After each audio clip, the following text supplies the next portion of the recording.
Good evening, everybody. Good evening. And I hope you had a good day at work, if you have been to work or school and anything like that. So, firstly, we mentioned previously in the previous classes that about the motivation, right? So motivation is basically the same, whichever motivation you want to generate for the benefit of all beings and to improve yourself, right? For the better future of the all sentient beings. So the motivation is really important, and we start with that. So then I'm really grateful and privileged to be able to share the Buddhist psychology, right? Usually when people ask you to teach, it's really rare for the teachings of psychology specifically to be asked. Usually it's all about Lamrim and the stages of the path and other Tantra practices and so on, right? So this is a really privilege on my part that I'm being able to teach something that I'm really interested about, and also really privileged to share the knowledge that has been passed on by a lot of other previous teachers, right? So today we are going to begin today with a teaching from one of my favorite Buddhist Nalanda masters, an 8th century Indian scholar by the name Shantideva, right? Of course, he's a famous one. And so this quote, I would like you to just read it, listen as I read about it, right? As I recite it. It's a really profound quote of Shantideva. It encapsulates the whole Buddhist psychology in a simple sentence, right? Simple 2 stanzas. So here he says, basically this is in the Bodhisattva's way of the guide to the Bodhisattva's way. So here he says, to cover all earth with sheets of leather, where could such amounts of skin be found? But with the leather soles of just my shoes, it is as though I cover all the earth. And thus the outer course of things I myself cannot restrain, but let me just restrain my mind and what is left to be restrained. So I think he is talking about leather and all this, right? So the quote itself is really beautiful. It shows you cannot cover the world to protect your feet, right? If you are walking a thorny place or a rocky place or an uneven place, you cannot cover them all with leather, right? But what you can do is you can wear shoes, right? The best of the shoes.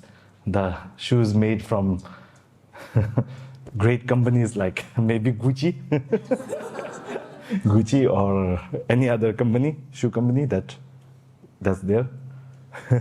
Okay, all the Nikes and all this, right? You can wear all this good shoes so that when you traverse the road, it won't affect your feet, right? You can be comfortable. Likewise, we cannot control all events. We cannot control people. We cannot control the weather, or we cannot control the happenings of the world. The world is really a messy, unpredictable, and has a lot of difficulties in it, right? We can't control it. But what we can do is we can learn to skillfully, with our own minds, train how we react to them, right? How we react to the different type of problems that the world throws at us. So that itself changes everything. Usually what we do is when we get stuck with a problem, we don't handle it with our mind. We react if a situation comes, right? So we can learn to guide the mind that reacts to the situation. So let's put it simply. We can change the part that we are always carrying with us, which we, in a way, have control over and can gain control over, right? The mind itself.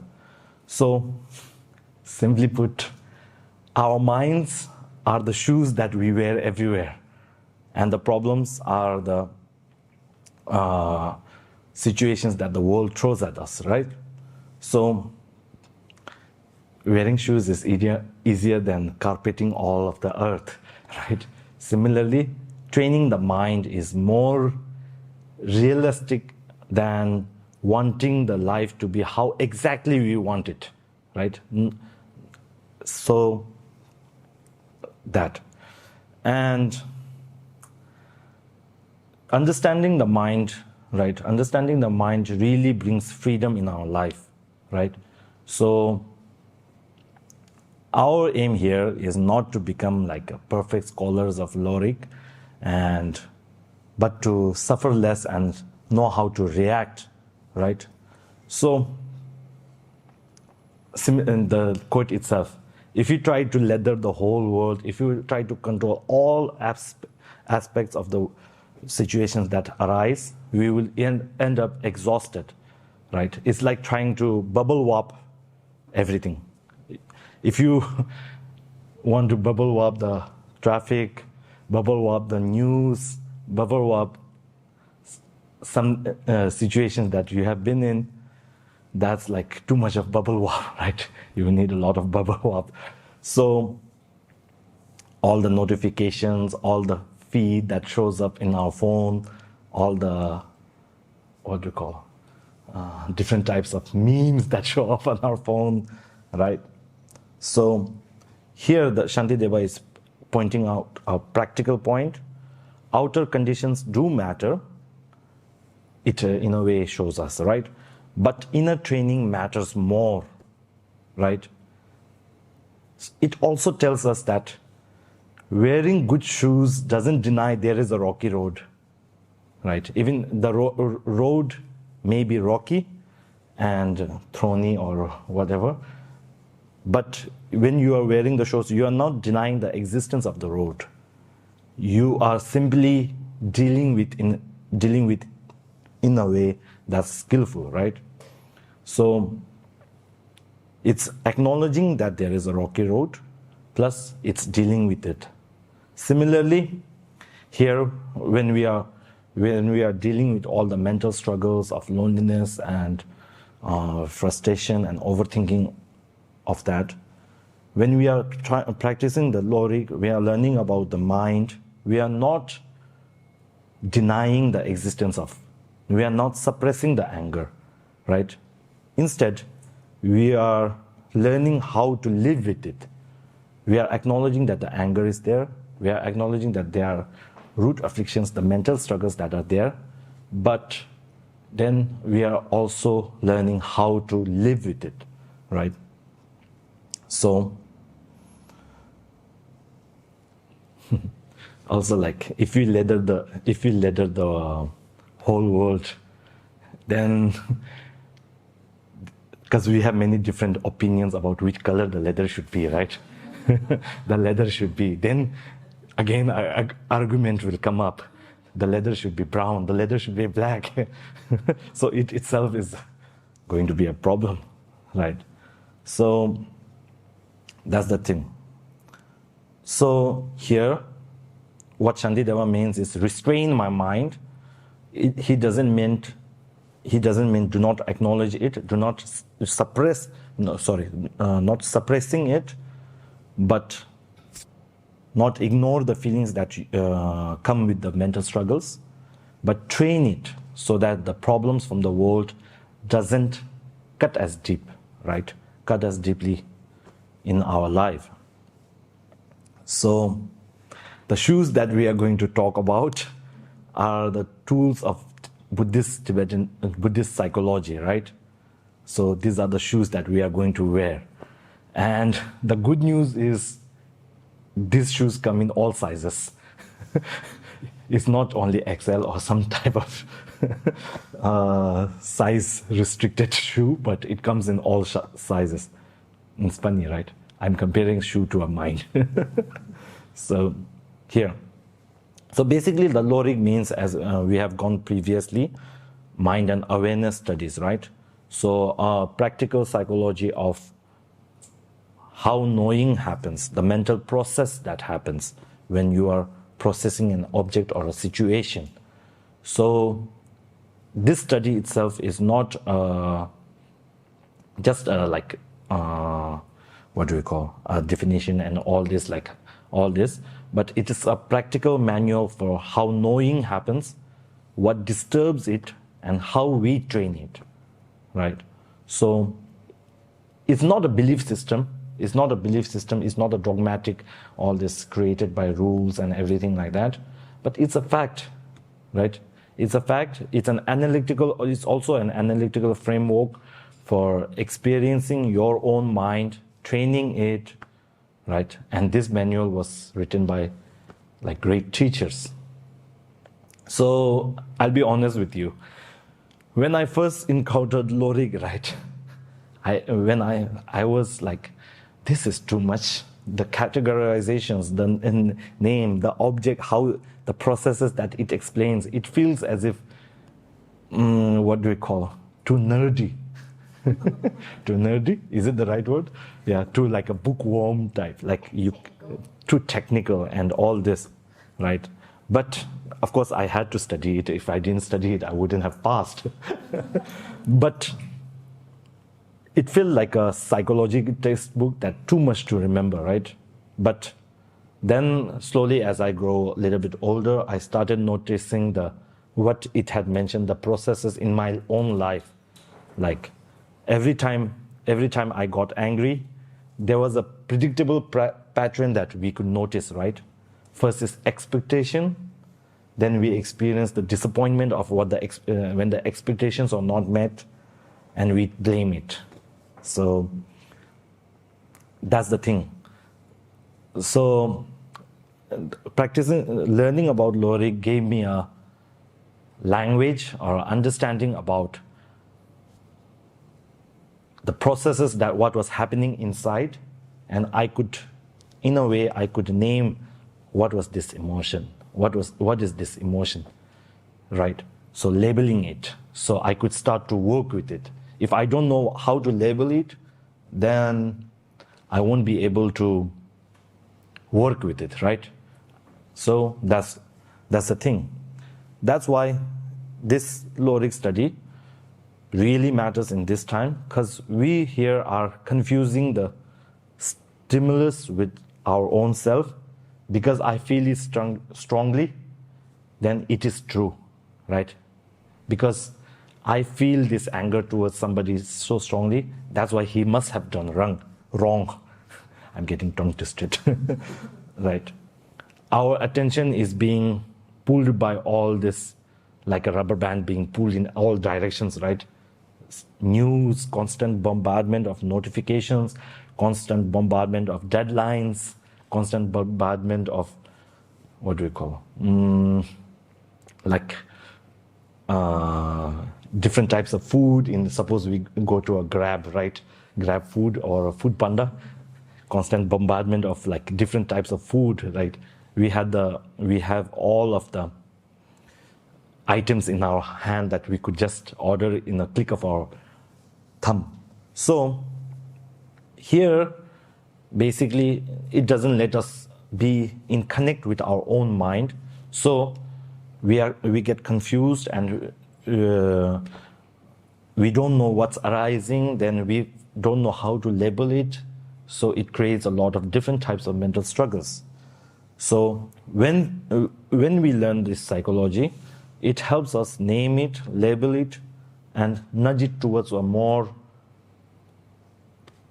manageable way, right? Manageable way. So that's the thing. We all know that a lot of things have been upgraded. the iPhone has been released till iPhone 17, I think, right? iPhone has been upgraded, but the suffering hasn't been upgraded till now, right? The suffering is the same that previous when Buddha was there. The suffering of the mind, the suffering of anxiety, anger, jealousy, and loneliness, all these were there.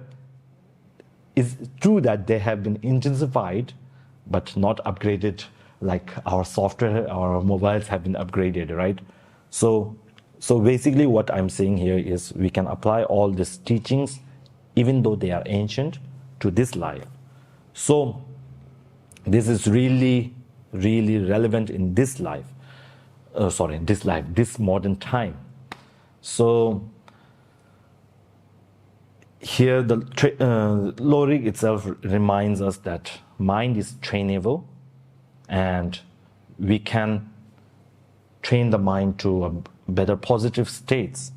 So basically, to train to a better positive states, we must lessen the negative states, right? We must lessen the negative states, and we need a deliberate training of understanding how it works. So this training requires a discriminative awareness. We need to discriminate what is this feeling that has arisen. The mind's, so basically discriminated awareness is something that mind's ability to tell good from the bad, right? So ethical from unethical and true from false. We need to be able to train that mind. So Lorig or the mind and awareness psychology basically does this, using clear reasoning and practical applications to which causes and conditions to cultivate, right? And which to abandon. So the first step here is to understand the mind itself, right? The nature of it and how it functions. So because both the happiness that we seek and the suffering that's within us arise from within the mind. It arises from the within the mind. So in the Buddhist analysis, we examine the mind's divisions.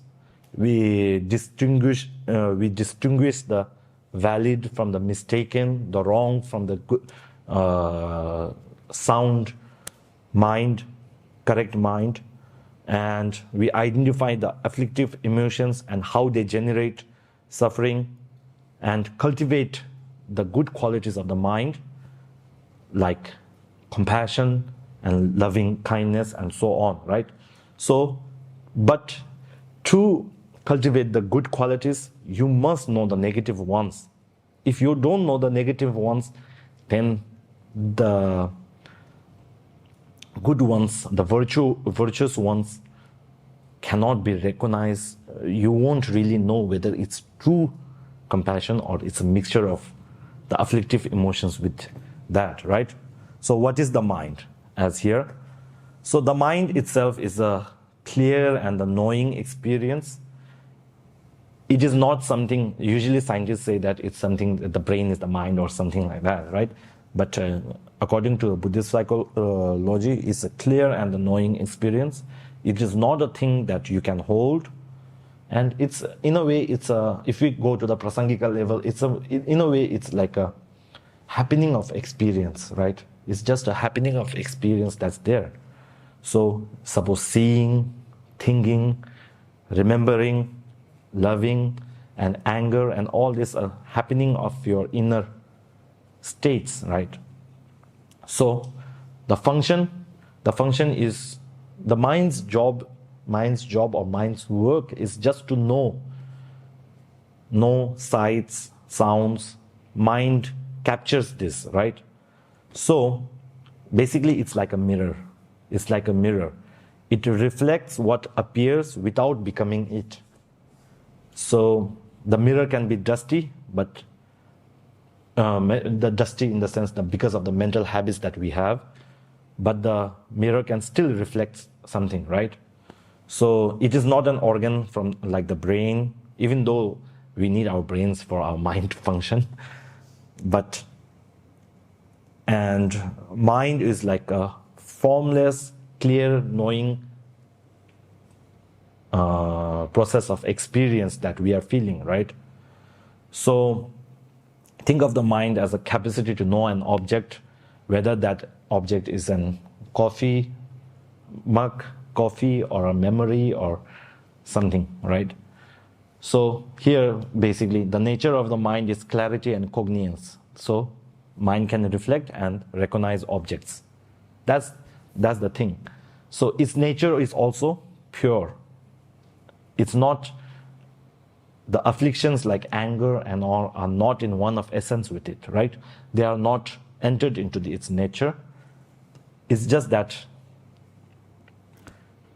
it has temporarily been defiled, right? Temporarily obscured. So that's the thing. So from here, what we can know is the mind is clear and aware. So if the mind is clear, pure, and aware, then why does all these mental afflictions arise, right? Why does all this anger, like attachment, pride, doubt arise? So here, the Buddhist psychology says, even though the mind itself's nature is pure and aware and clarity based, the afflictions are like adventures, which is just a fancy word of saying they are just temporary, right? So Buddhism says here the mind is intrinsically pure, functionally pure, but temporarily obscured by the kleshas. Similarly, a mirror, we see the mirror, right? Mirror is clear, and if there is a lot of dust or fog or like dirt on it, then we cannot see the reflection. It obscures it, right? But we can clear the dusts. Similarly, the sky, for example, the sky is clear. Usually the sky is clear, right? But when the clouds and the rainy season comes, it becomes obscured by the clouds. So we can remove the clouds, but the mind can still remain, right? Similarly here, we can remove the afflictions and we can still have the mind that is there, right? So removing sometimes it feels as if we are removing a throne, like it's not easy. So the point that I want to make here is we are not you, or we are not our anger, we are not our doubt, and we are not our mental afflictions. They are just temporarily experienced minds or mental factors that have arisen in us, right? So from that we must know that since the mind is pure and afflictions are temporary, then we must know that if it's temporary, it can be removed, right? If it's permanent, it cannot be removed. So the teaching of impermanence comes into place here. The teaching of impermanence is that since the afflictions are impermanent, it can be removed, it can be eliminated. So that this also shows like we can differentiate between the mind and the afflictions, right? So then the mind basically is it becomes what it repeats, right? So it becomes what it repeats in a way. The main mind, so from here we differentiate between the main mind and the mental factors, right? The main mind itself usually stays there, is what do you call? But there is debate on this. But we can usually say that the main mind is the afflictions haven't entered the main mind, and it's not its nature. So when we can remove the afflictions, then the main mind becomes the clear Buddha mind, right? But of course, that takes a long time. So, but if we instead train the afflictions of doubt, anger, attachment, then mind becomes more foggier, and it types of reflects what we have trained it upon, right? So if we are rehearsing to being complaining every time, every small thing, right? If we rehearse, suppose, okay, let's say the mug is not in the correct position, we must change it here. So again, complain, this must be here, right? So if we start to complain like that, we are training ourselves in being like too triggered by small things, right? Then, of course, we become more triggered by those things. Then, but in the opposite side, if we rehearse being more patient, we become more able to we handle the situations and be more patient in different situations, even if we are provoked. So I think many of you do go to gym, right? Or train yourselves, maybe, right? Train yourselves, maybe. So think of it like going to a gym, right? So if you do bicep curls, is it called bicep curls, right? If you do bicep curls or strength train, or you all this, your biceps grow, right? Does it grow? Okay, it grows, and basically you build up more muscle, right? So as in the body, we can see such changes. You can see it happening in our bodies, right? So similarly, the mind is a gym. If you train it on afflictions, it will become, the affliction will grow biceps. And if you train it on patience, the patience will grow biceps, right? The similar, think of it as a patient bicep and anger bicep. So whichever you are training, it grows, right? So that's the thing. So what I'm trying to say here is repetition matters, right? Repetition matters. What you are being repetitive with, what you are habituating yourself with, creates that type of your mental state. So that's the thing. So this itself shows that it's really hopeful for us, right? So because it means that we are not stuck in a one mental state. Suppose you are stuck in a loneliness state or a mental struggle of anxiety, it doesn't mean that you are stuck on this state. It can be, basically you need to go to gym more. You need to go to the mind gym and train it, right? Maybe you have been an angry person for almost 40 years, right? Almost 40 years, or maybe like 20 years, you have been the angriest version of yourself. Or a doubt-ridden person, like, if I do this, somebody will say something, or if I do this, something will happen. A doubt-ridden person, or an anxiety-driven person. These patterns are learned and can also be unlearned. So basically, you can gain muscle and you can lose the muscle also. Basically, don't do the repetitions that are needed, right? So it's not that we lose muscles just by not going to the gym tomorrow. We lose muscles by not going to the gym for 1 month, right?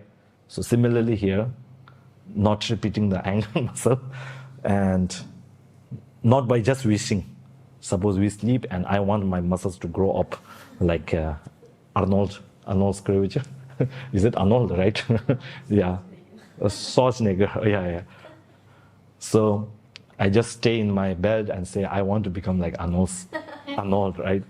It doesn't happen. So similarly here, the anger muscle will grow if you fuel it. So that's the thing. So we differentiate between this, and you can think of the main mind. So as a simple example, you can think of the main mind as a main operating system, right? Main operating system of your computer, right? Main operating system, the clean Apple computer, that operating system is there, right?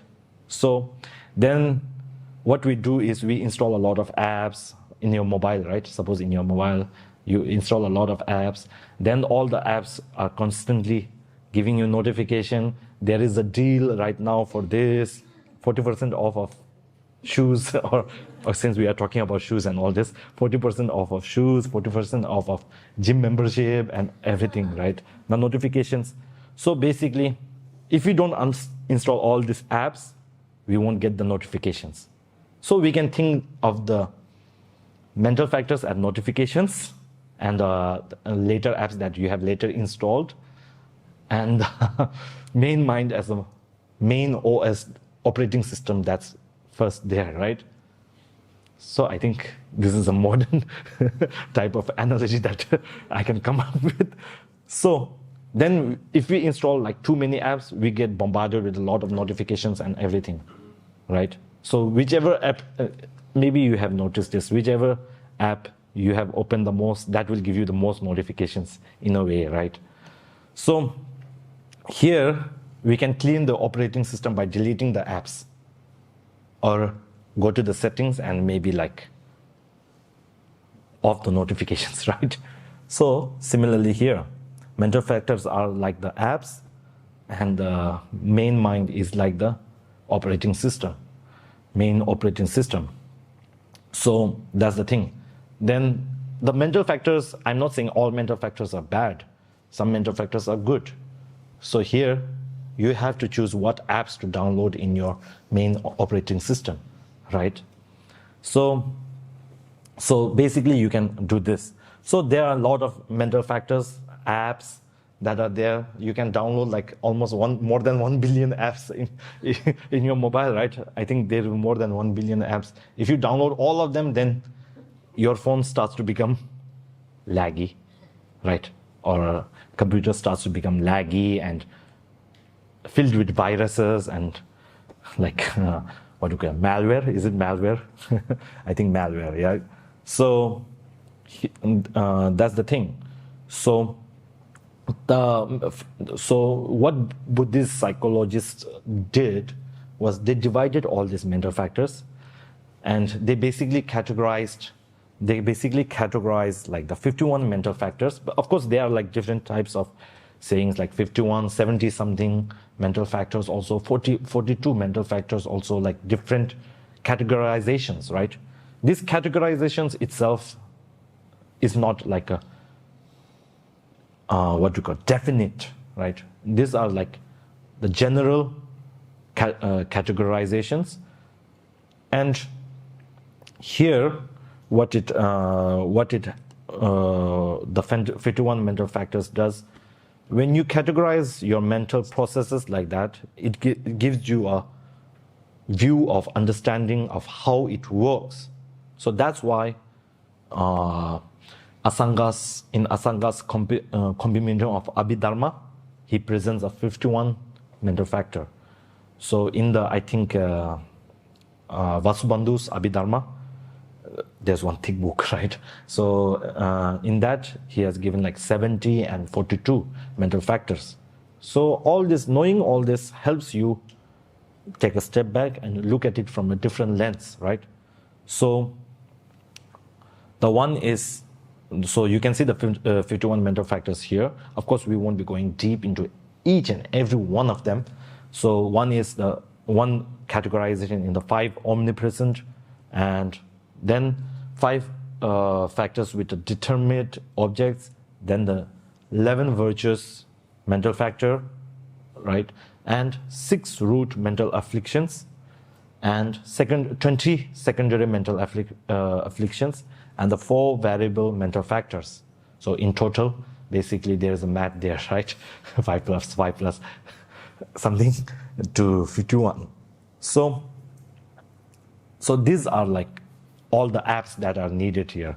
So basically they have I think the antivirus, if I'm talking, because I in a way am a hobbyist of tech, right? Tech is like a type of my hobby. So here we can see that they have already categorized this is like a virus, and you should not install it in your operating system, and the others are not like a virus. You can just have it in your system. So what we are going to focus on is the main 6 viruses, right? So main 6 viruses is the main 6 root afflictions. So this is funny, right? So I know this 51 mental factors, it's a lot. You don't have to know all of this, right? You don't have to know all of this, but actually you do have to know all of this. So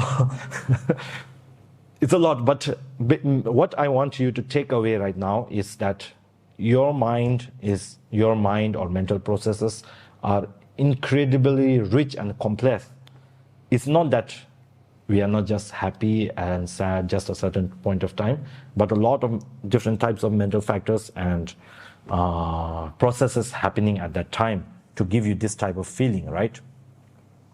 So, and the good news here is like, so you can see all of them like interacting and like influencing each other to become like to have the mental state that you have.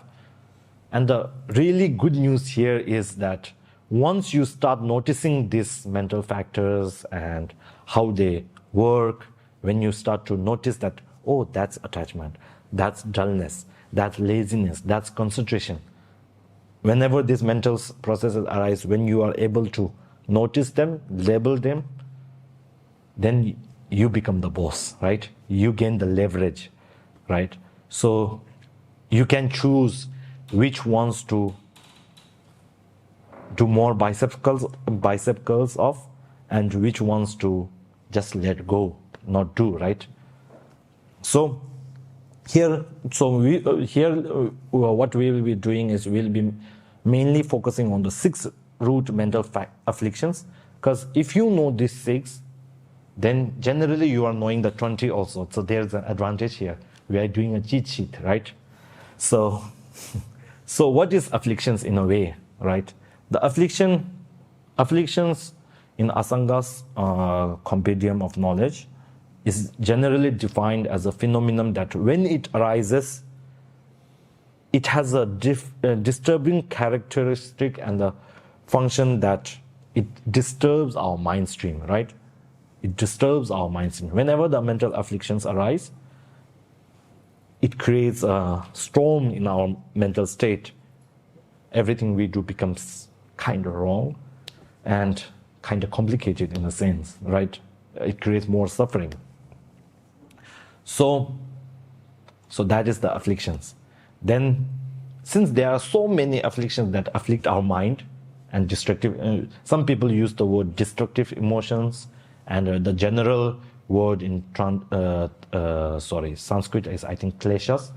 So the definition, basically what we find also is this: what dumbens you, right? The afflictive emotion, in one of the definitions, it's defined as a mental state that dumbs you down.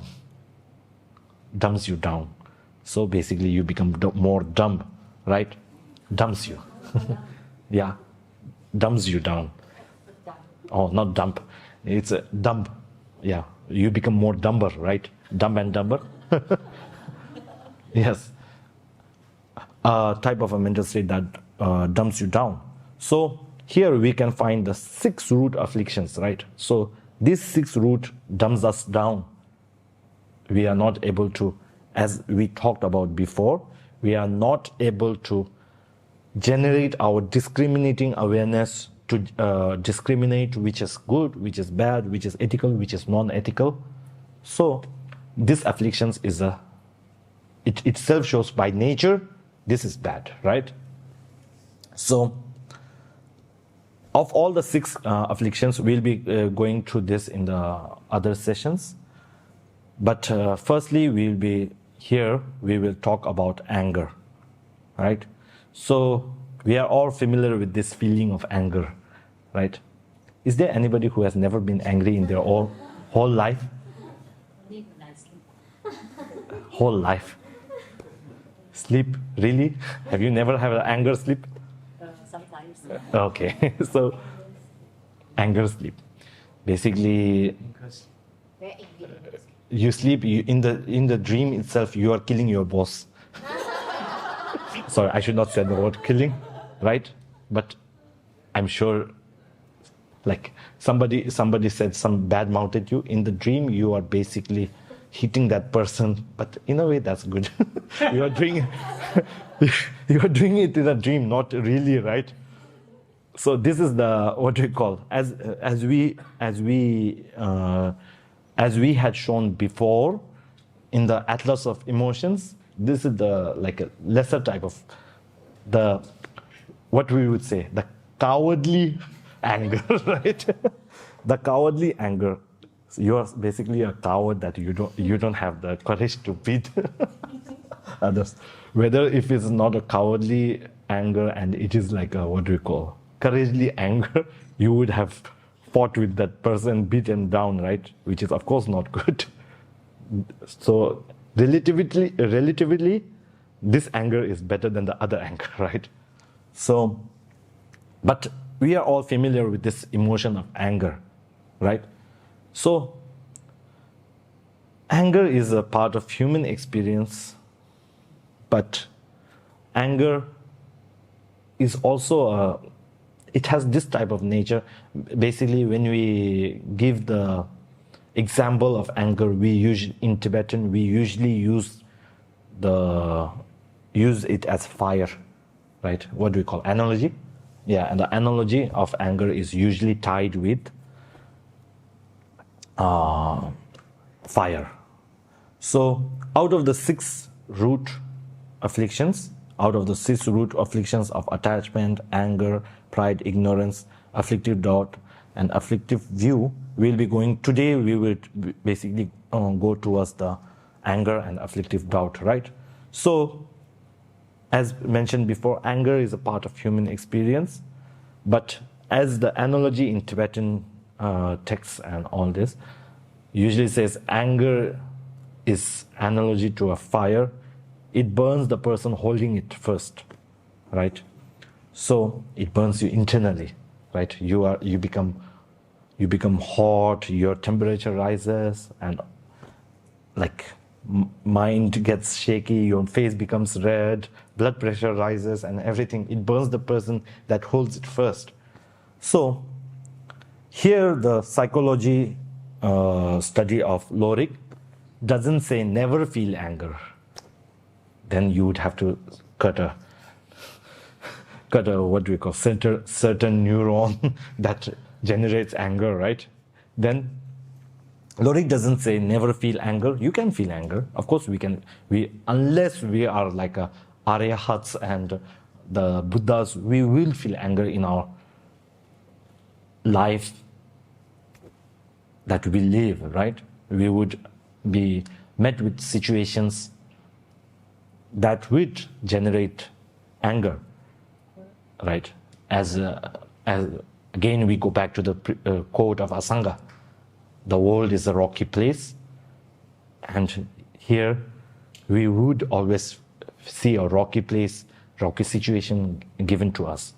So Lorik here doesn't say never feel anger, but it says understand anger, right?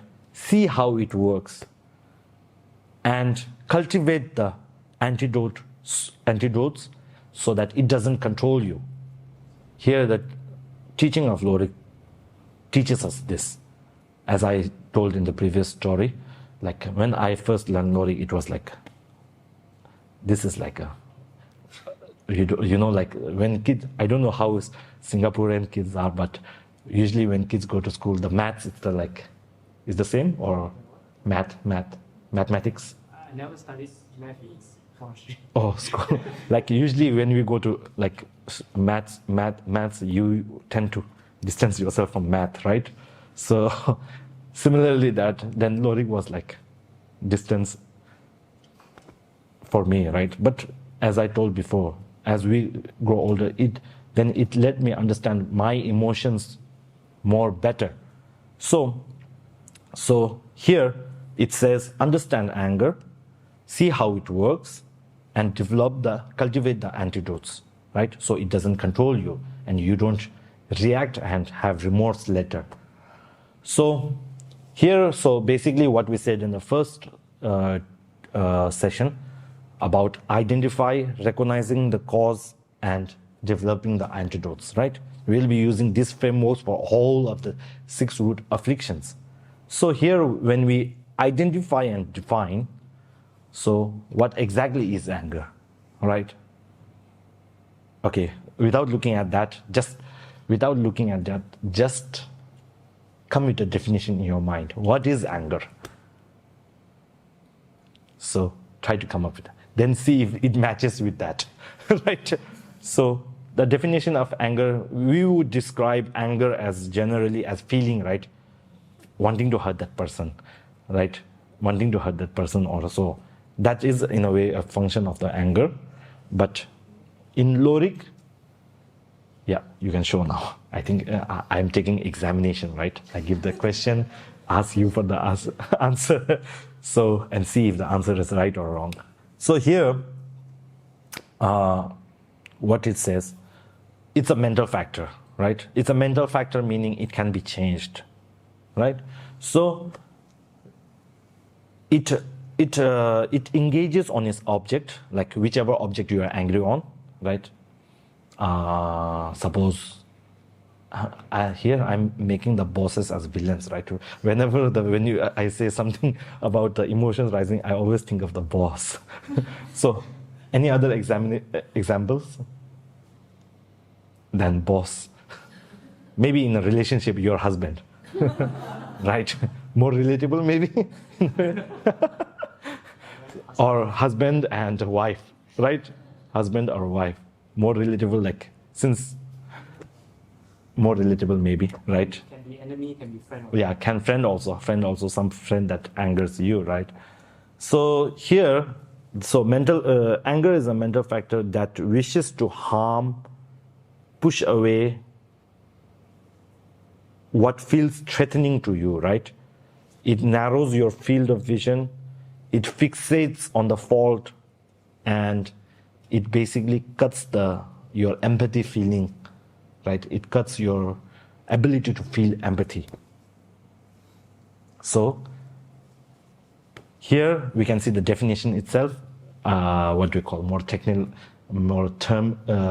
definition.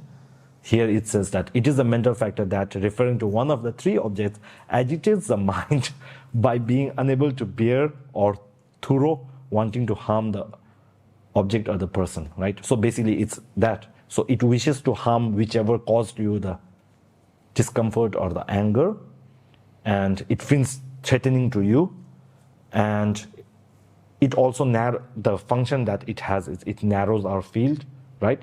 So it also functions to disturb our minds, right? It functions to disturb our minds as a basis of harming ourselves and others. It involves us. So what's the effect of this, right? The effect that the anger will cause is it will generate destructive actions, right? Sometimes, I'm sure you may have seen people like this, right? Sometimes people are so angry that they hit the wall, right? Or go to the gym to hit a punch bag, right? To just, in a way it's good, right? In a way it's good, like it's a way of handling with anger, but to punch the punch bag, is it called a punch bag or what do you call this? Punch bag, sandbag or punch bag, right? So we basically let all our anger, I feel like, I haven't done this personally, but when I see people doing that, it feels as if they are visualizing whatever caused them anger in that sandbox and you basically punching. Is it true? Anybody who done this? Sometimes, okay. Yeah, so basically, maybe the better idea would be have a photo of it, right? Photo of the person. So I'm not saying, I'm not recommending all this. I'm here as a monk telling you to control it without using physical forces, right? So here, basically the what we know from here is the core function of the anger is to cause harm to the person that threatened you, right? Threatened you or caused you harm. So anger, we can define it like many different ways, right? Next slide. Yeah. So basically we can basically have it, when the anger arises, it arises because of you feeling threatened, or your friends or relatives feeling threatened, or somebody else helping your enemy, right? So basically three. Basically we can say three, right? Three. One is your own self feel threatened, or you feel threatened for your friends and family or other relationships, right? And you feel threatened that somebody is helping your enemy. So whoever is helping that your enemy, you put a picture of that in the sandbox and punch it. So here, so the three objects, basically we can just remember the first three. Then expanding is easy, right? He threatened my family members in the past. They threaten my family members right now. They are threatening, right? So they will threaten in the future. Similarly for family, you just use the past, future, and the present. And enemies helping in the past. He helped my enemy in the past. He helped my enemy in the present. He is helping. He will help them in the future. So anger itself, like, arises from all this type of objects, and the level that we put, right? The level and the elevation, and we usually call it distorting the reality, right? Even though they may not have helped your enemy, right? If you just see them helping them once, then you think future, past, and everything, right? Like whatever, they may not even have, the person may not even know that that's your enemy, right? And but you elevate the distortion of the reality that's there, right? So here we can recognize the cause, right? Recognize the cause, because threatening of one, you, second, your family and relatives, or helping others. Because of these causes, the anger arises. So also, like, some of the common causes are like your injured pride. Suppose you have a certain identity of yourself, right? Certain, like, rigid identity of yourself, the permanent, which you think is permanent. I am the smartest person in the class.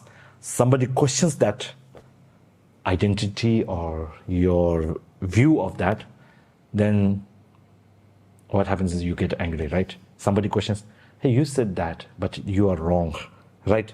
Suppose you are the smartest person in your class, or suppose your husband or wife or relatives say, question your authority, right?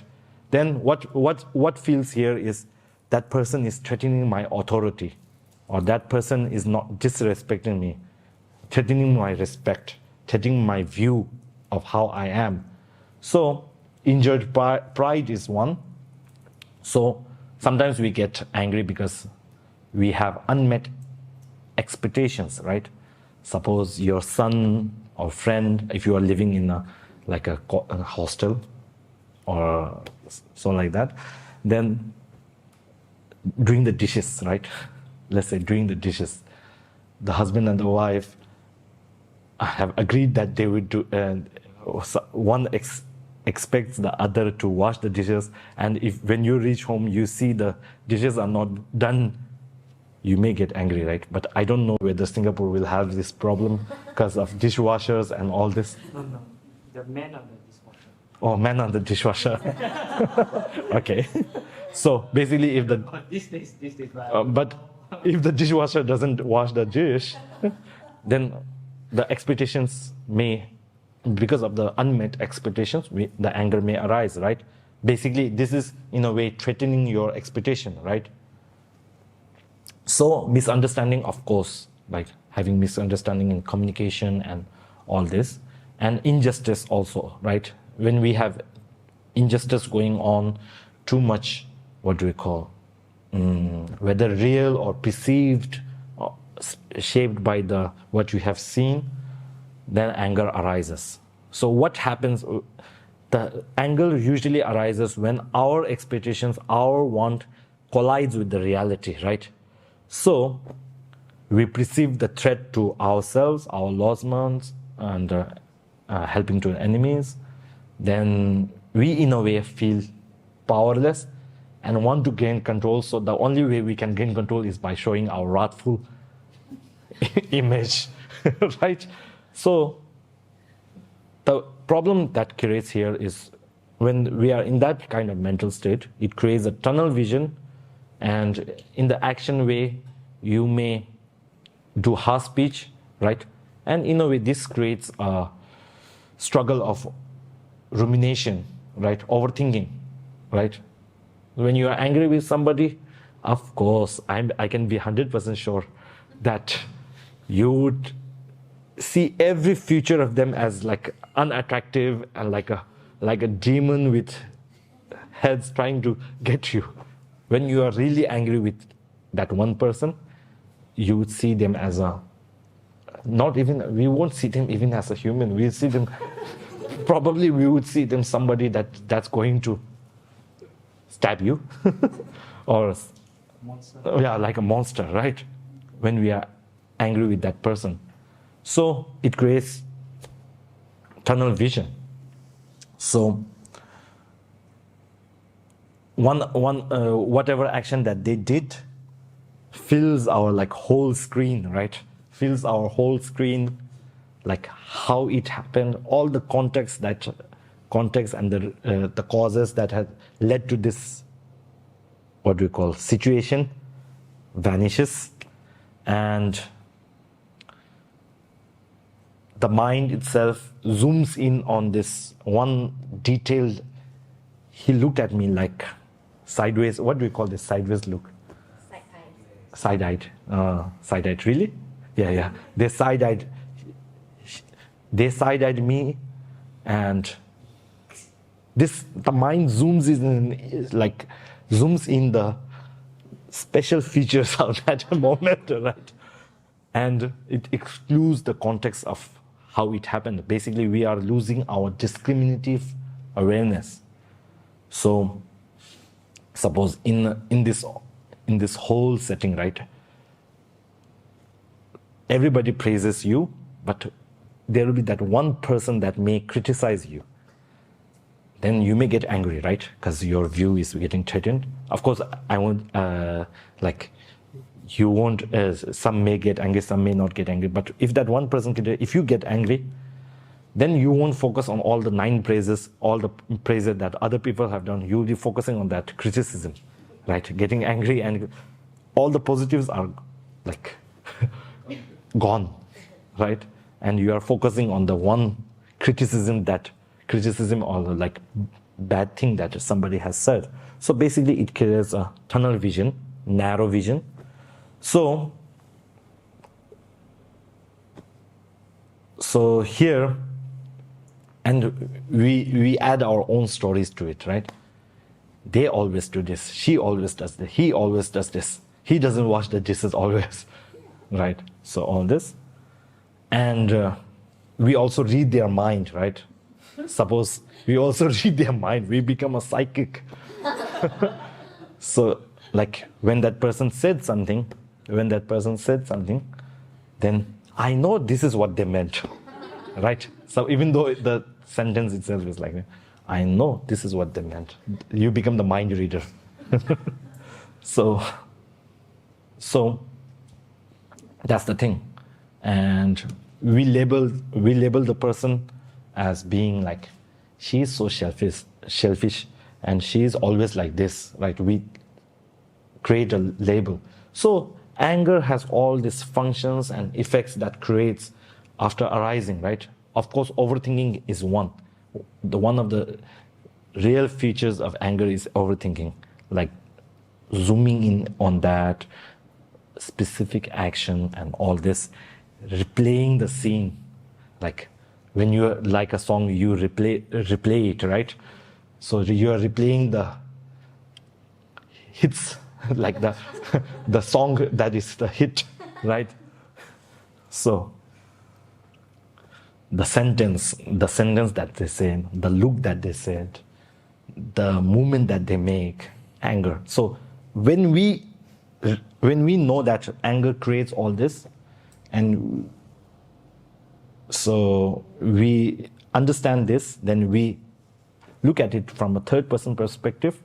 Right now, because we all, I'm sure, are you, any of you angry right now? If you are, then it feels like, oh, this is so funny, right? But during that state of moment, we cannot control it. So when you show anger to that person, then if that person is one a good friend of yours, of course the effects will be like, they will be more careful towards you, and they will be like reserved and not being the openness that they had with you, right? So that's the thing. So here, of course, the classic meditation that we can do, the antidote, right? So we have identified it, we had recognized the causes. Now the third is antidote. What's the antidote? So antidote, of course, is Zepa, patience, practicing of patience, not passively, but having the strength to stay open without retaliating, right? Stay open. That's the patience that we should be practicing, right? So also the thinking of compassion, like that person also retaliated to me because they wanted happiness, right? They felt threatened. Also depending, arising, all this, right? All this like classical practices, like seeing the person, like how causes, dependent arising basically cause creating effect. So how causes create behavior, right? She may be at a bad state of, she may have experienced something bad, that's why she's reacting this way. So seeing the dependent arising cause and effect softens our personalization, that attack, right? So now the practical, and for me, what I told, when we started from before, labeling, right? Name it to, I like to say it, name it to tame it, right? Name it to tame it. So when you are able to name the anger, right? Especially when it arises, oh, anger is arising. When you are feeling that anger towards that person or object, when you are able to name it, then it loses its power, right? Naming creates that. When you are able to name your own emotions, when it arises, it creates that distance. For me, this practice is really good. I think we would try to do it at the end type, try to do it. And one is also like, when you are getting angry, just breathe, right? This may sound cliche, but it really works, right? We would forget in that moment of time, but if we have like a backup, right? Backup for that, like always training on this, always thinking of, when I'm angry, I should do this. When I'm angry, I should do this. Or you have already been angry, then you come to your home, instead of overthinking and all the situations, and now breathe, because the anger has got lessened, right? When you're in a calm state of mind. So, of course, then if you are still overthinking, then just you write it down. Sometimes writing down really helps. That's what I know of, right? Why am I feeling angry? Why am I angry at this person? Is what I'm seeing. Just have like a 2 or 3 pre-made questions to help you cope with it, right? So that's the thing. So, of course, like it happens in workplace, it happens in relationships, it happens while going to a metro, subway. We call it metro or subway.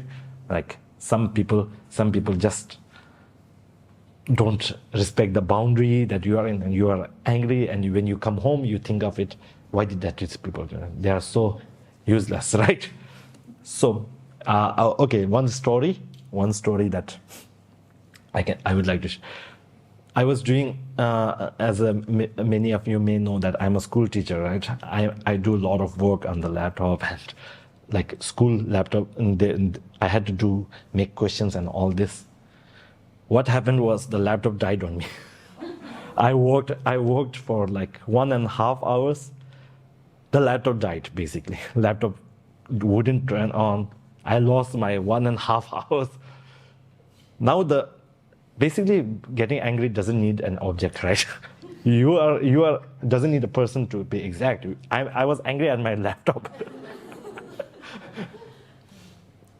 Basically, even though I'm a monk, I should not be angry. So this is like of course human experience. And then I was stuck, of course, like because all the effort that I have put in had been lost, and my expectation of finishing the work is threatened.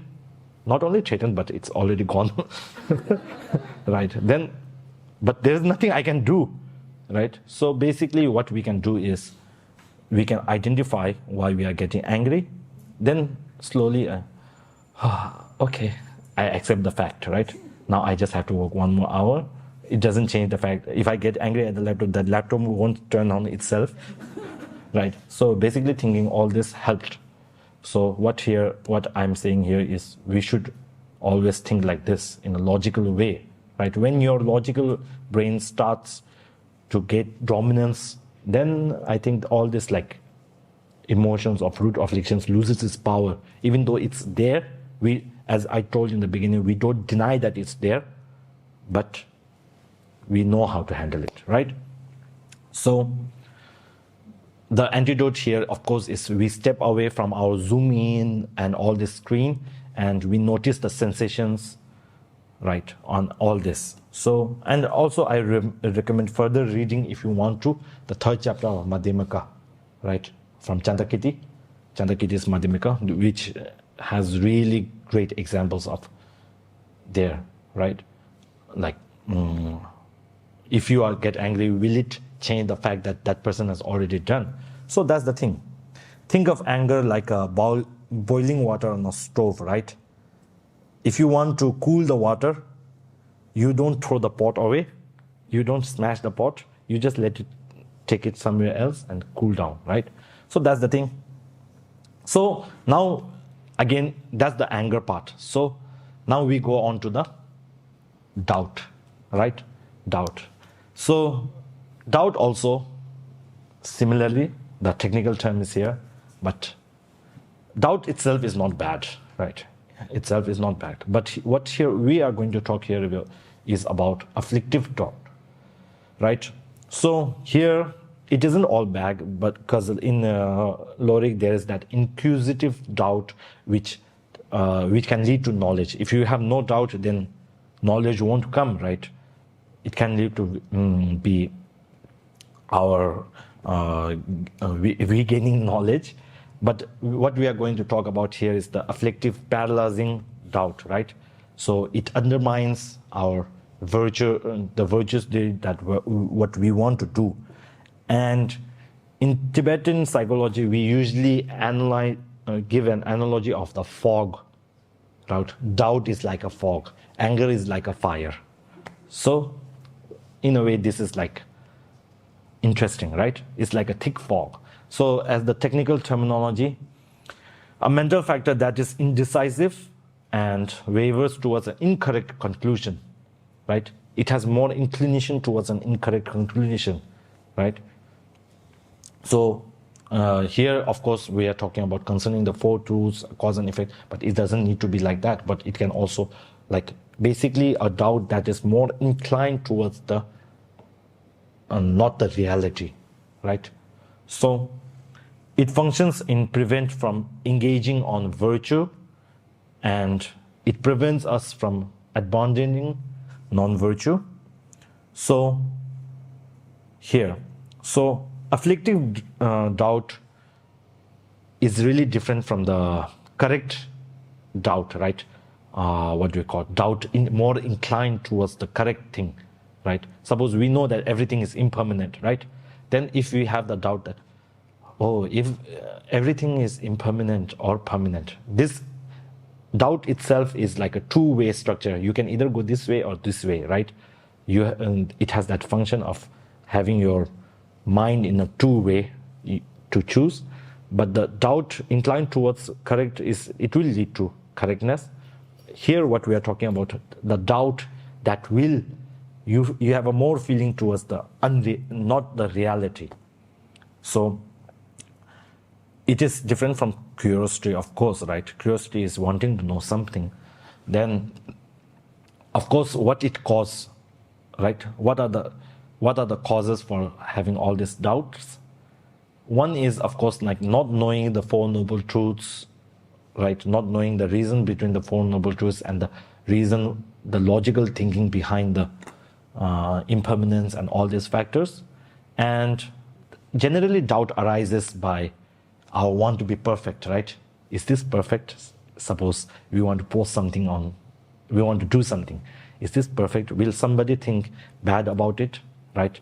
And sometimes doubt can arise from too much information also, which is happening right now, right? Indecisiveness, right? Too much information, doom scrolling, basically. Doom scrolling is happening because of too much information. We have too much doubt. Then we just go to Food Panda, just scroll, not deciding which food to eat, right? We have already scrolled the food menu for around like 5-10 minutes. Still we have not decided. Similarly for Netflix shows and everything like that, we are just scrolling. So too much information is, in a way, creates doubt also. So that's the thing. So here, what it creates also is procrastination, right? Procrastination, and like we want certainty, but the thing is there's nothing certain, right? So that's the thing. So that's the thing. And the antidote here is investigation, right? Training your mind to be more investigative and more analysis, and like actively seeking more information, never having the thought that this is the correct way, never inclining towards whether the bad, right, or the good, but having more like a, what do you call, investigative thought approach, right? And have like a confidence or trust in the cause and effect, right? Having the belief in the cause and effect of the world. So like, of course, like all this needs like why cause and effect, how does cause and effect arise? Then this needs another logical training in itself, right? But of course, the simplest cause and effect is if we light a fire, smoke will come, right? This type of, then slowly leveling up. So, of course that, and of course, like one is faith that erodes the doubt, and one is mindfulness, right? When the doubt arises, get a third person view and observe the feeling of doubt. So these are all the like, what we call the traditional. The practical is, of course, we talk about it to others, right? Talk about, I have this doubt and more inclined towards this, right? But you're not sure. And you talk with your Dharma friends and have like support of the Dharma friends to know whether this is the wrong way, and you read a lot, right? So all this helps for you to have less doubt, which is inclined towards non-reality, right? Or afflictive thought. So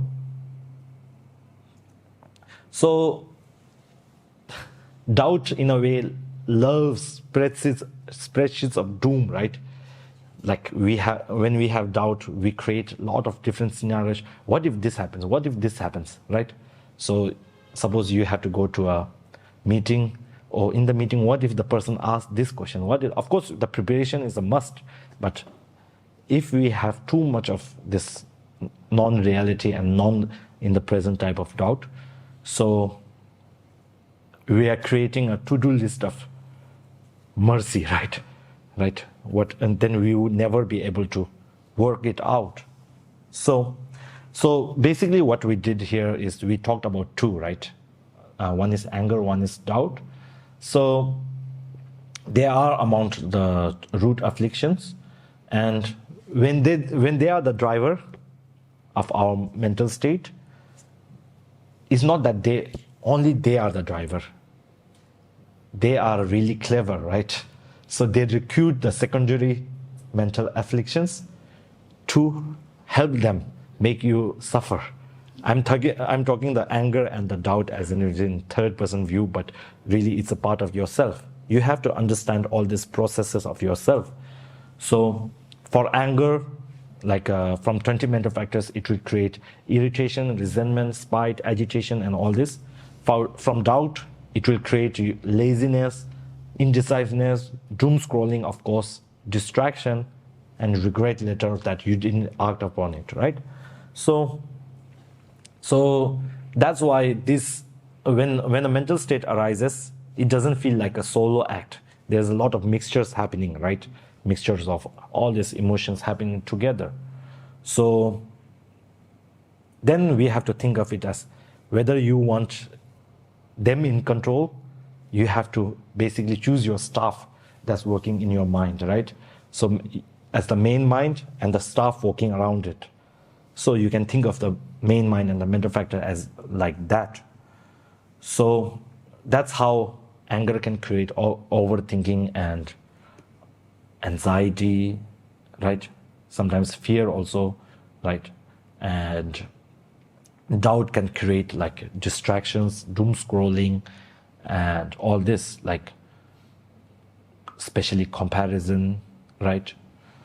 And all this. So I think, yeah, that's what we have talked about till now. I think now I think in general you would have a general idea of how anger and doubt is. Of course, we all have experienced it. There's nobody in here, I don't know if any of you are enlightened ones, but as a human, there will be nobody that hasn't experienced anger, that hasn't experienced doubt, right?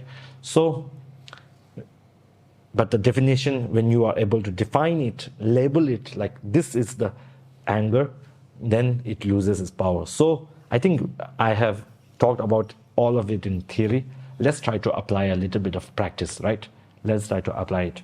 So let's try to do a guided meditation or reflective meditation in the sense. So let's try to sit upright, but it's not necessary that you just sit upright, but sit in a relaxed position. Let me drink the water. Yeah, so soften your eyes, gaze on your nose, or like soften your nose. Then take a natural breath, right? We take the breath as an anchor, right? To anchor yourself. So basically first feel the breath pass through your nostrils, through your nose. Then exhale. So let's just loosen the jaw, right? Loosen the jaw, like just relax. So now we give the statement in our own mind. May I be able to recognize anger or doubt early, label it clearly, and respond to it wisely. That's the intention setting.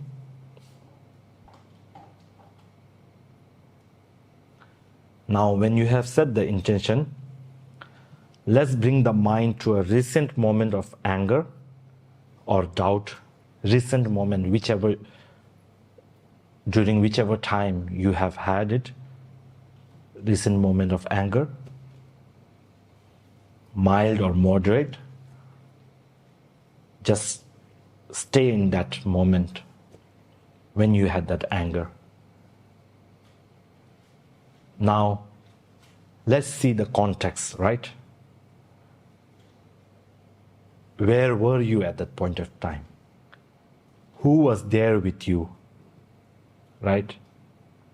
And what type of event, like, started this anger?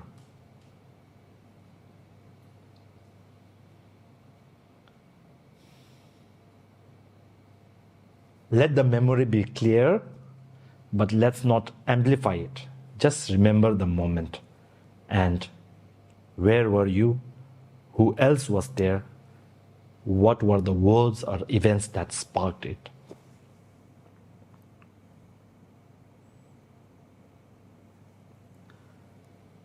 Then notice the spark, the tone of the voice, maybe a look, maybe a situation, maybe an answer from the other person, or uncertainty. So when you are at that point of time, if it was anger, what did you feel in your body? Right? How was your body experiencing it? Maybe the face is hot, your body is feeling temperature rising, your body is becoming rigid at that point of time, and your breath is shallow at that point of time. Then if it was doubt, maybe you had type of heaviness in your chest or mind, and foggy head, undecisiveness. What were you feeling at that point of time? What was your body feeling at that point of time?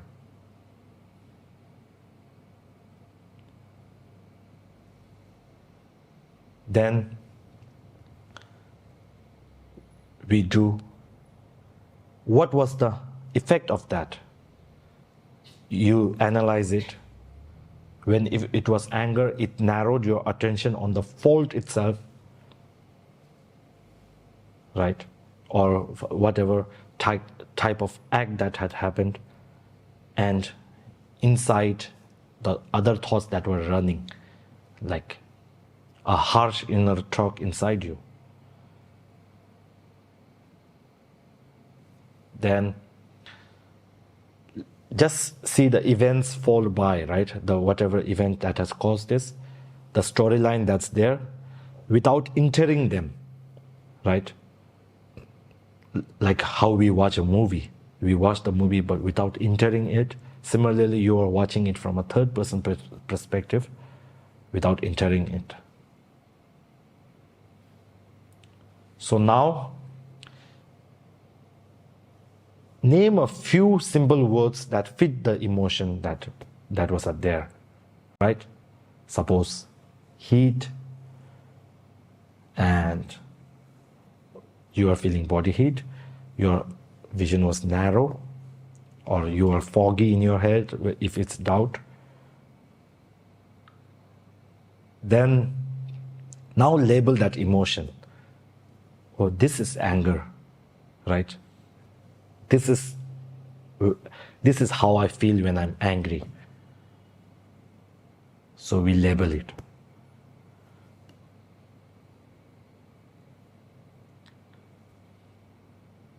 Now feel like when you label it, you are creating a type of distance from the emotion itself. You are creating a little bit of space. So in that moment, now just go back again. Think how it affected you physically, breathe, posture, and mentally, your action, your kindness, and how it helped the relationship, whether it strained it or affected it, right? We don't judge it whether it is bad or good. We are just seeing it. Oh, so when this state is there, this is what happens. We are just recognizing that moment, right, of anger. So then at the end, we say to ourselves, this is not me, this is not my nature. Then if it's helpful for you, you can ask, this is a state of mind that is flowing, this is not my whole and identity. So again, now what we do is we install an antivirus, right? So recognize the two bodily sensations that happened during this time. Suppose like your body temperature rising, recognize. So when I'm angry, I feel my body feels hot or I start shaking. Then create a short line. Oh, so when I'm angry, this is how I feel, like temperature rising or breathing heavily. Then at the end, we generate our affirmation saying, now this is anger. May I be able to recognize whenever this type of cue arises, this type of signals arise from my body, right? So now we come back to the breathe again. We breathe, inhale, and again exhale, and we slowly open our eyes, right? So I hope this was helpful. This is like, in a way, like how I was able to, like whenever a certain type of emotion, I'm not saying I'm perfect in this, but whenever a certain type of emotion arises, I'm able to label it. So this in a way is able to giving me space to have that discriminative mental awareness. So like when you do this practice every day, right? So whenever you are angry, oh, now anger, there will be a third person saying, oh, anger is arising, right? We know that this is anger. So basically the three things: recognize, label, and install an antivirus. So that's the thing. So now what we'll stop here. And so basically what the takeaway we had from today is focus on transforming our mind. We cannot change others or environmental and situations, and we cannot carpet the world. Basically, we have to wear good shoes, right?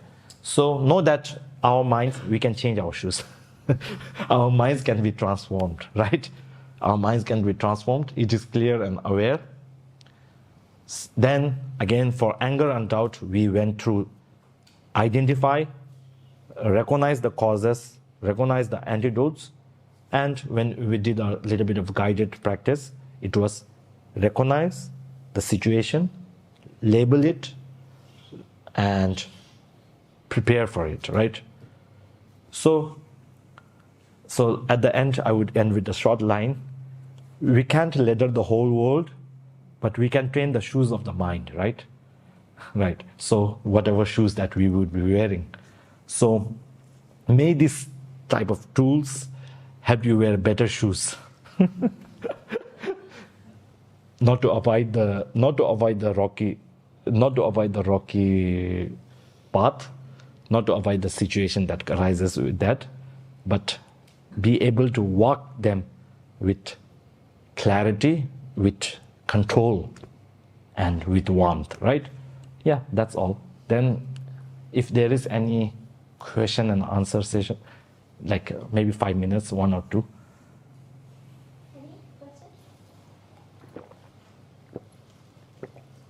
I think everybody's tired. It's okay. Audrey? Oh.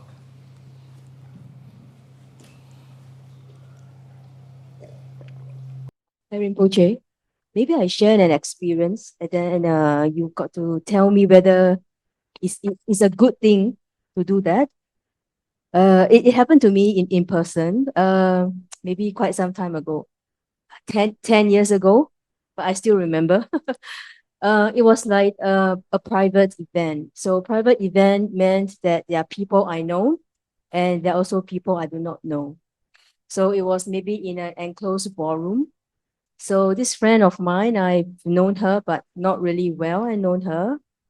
So she just came forward because my phone rang and then I quickly, switch it off. So it was on the ringing mode because of a certain reason that she might not know. Yeah, I still put it on for a reason. So she did not know. She came and started to tell me, in such an event, you should not on your phone mode. And then the more she talked, the louder she become, and the more angry she become, like more and more, you know. So it's very embarrassing for me in this event. So, but I cannot say anything to her. I'm not one person who will shout back. So I let her finish, and then I walked away. So I keep thinking and thinking about it, you know, what's wrong with this person? So it's also not of my best interest to go and understand her problem. That is beyond my scope. So one day I finally come to this conclusion that I should do. So I call up my lawyer friend.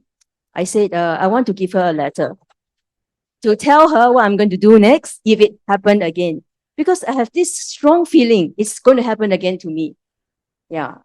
So, but my dad friend was very nice. He listened and, you know, she just, So I think, yeah. But anyhow, this is how I felt about it. So until today, I see the same person.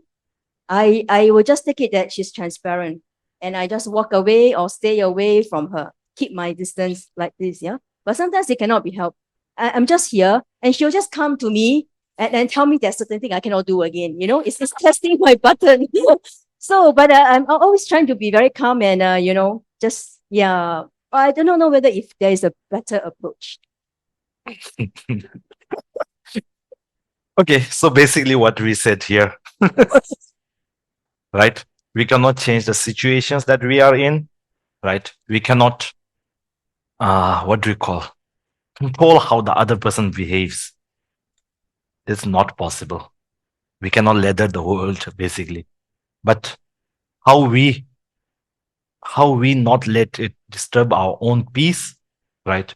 And handle it with care depends on that. But of course, if somebody is physically harming you or that's a different scenario in itself, right? Then there is a saying that stopping the person from harming you others itself is in a compassionate heart. The main thing is the intention should not motivation or intention should not come from anger, fueled by anger, doubt, or so on, right? But every situation has a little bit of what do we call variables, lot of nuances to it, right? How we handle it and everything.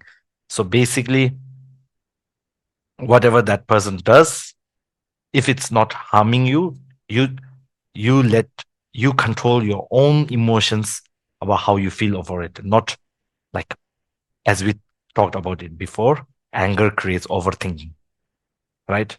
Anger, there are many different levels of anger, as we talked in the first session about emotional of Atlas, right? So how you handle the situation. So that's all I can say for now. Yes. I think, yeah, that's all. Yeah, because it's already late and all this, right? So we'll do a dedication prayer.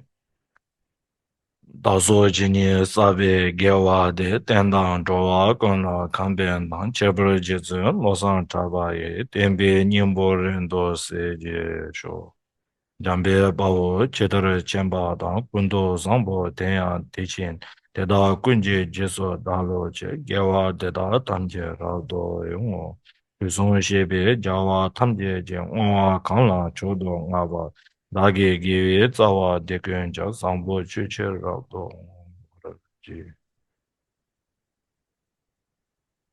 So thank you all.